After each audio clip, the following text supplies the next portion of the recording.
Walk and Talk Finance with David and Nikhil. So we've talked about this one, Nikhil, over message, but it's time to convert to video and also to see if your thinking has evolved since the last conversation.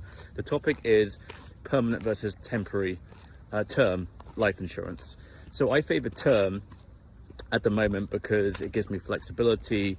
I don't know what life's going to be like in 40 years or 30 years.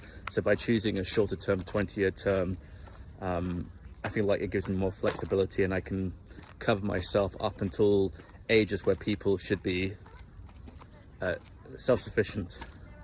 I think you favor Perm, and I'm really interested to understand a bit more about that because again, I've got to upgrade my life insurance very, very soon and decide if it's another term.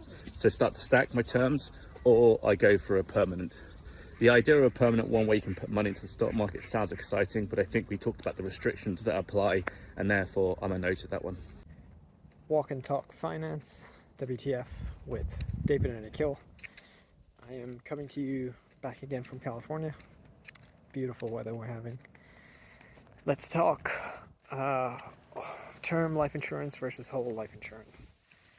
This is an interesting topic for me because I've always wanted to get life insurance, and then every time I try to apply for it or I look at the rates, it's very expensive.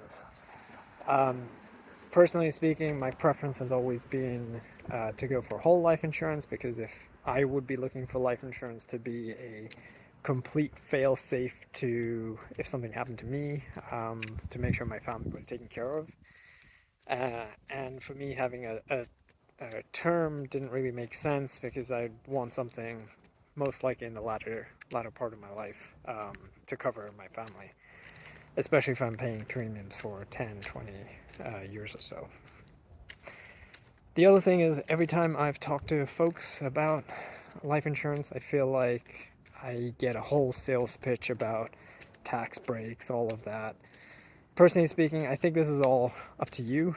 For me personally, I'm not looking for necessarily another tool for wealth growth. I feel like I have those tools covered and I have more control over them the way I do them right now. Having said that, there might be folks who really want to optimize for it. David, I'm kind of curious about you. What's your take on whole versus term? Have you ever had a life insurance policy? What's your experience with it? Walk and Talk Finance, WTF with David and Nikhil, temporary versus permanent life insurance. Thanks for that response. Really interesting. I've only ever done term. Well, I've done term once, and mostly because I wasn't conscientious or thinking about it. Again, perhaps another folly of youth.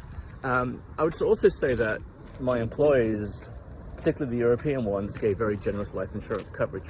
But the truth is, I didn't think about it. I really only became financially mature in my mid-30s, so not that long ago. I got a term life insurance when I was living in New York and you were just down the road, and I got it strictly to cover the mortgage.